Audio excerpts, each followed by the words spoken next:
Babysitter Rayanza Malik Ahmad, Susrini ungkap perasaannya bekerja dengan Nagita Slavina. Babysitter Rayanza ini mengaku tak menyangka dengan sikap hangat yang diberikan oleh Nagita Slavina kepadanya. Di sela pekerjaannya, babysitter Rayanza ini kerap diingatkan untuk beribadah oleh Nagita Slavina. Selain itu baru 2 hari kerja, babysitter Rayanza ini mengaku langsung diajak ke mall oleh Nagita Slavina. Sejak ditunjuk sebagai babysitter Rayanza, Susrini kini ikut menjadi sorotan dan perhatian publik, sama seperti Mbak Lala, babysitter Rafathar Malik Ahmad. Curhatan Susrini beberapa waktu lalu di Instagramnya kembali viral di media sosial.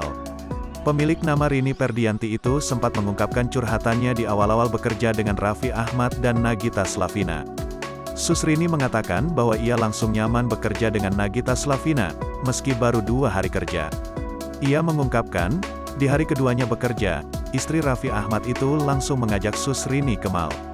Hari kedua saya bekerja, saya diajak ke mall, ungkap Susrini. Ia tak menyangka jika Nagita Slavina ternyata sosok yang ramah. Susrini menilai Nagita Slavina adalah sosok artis papan atas yang rendah hati.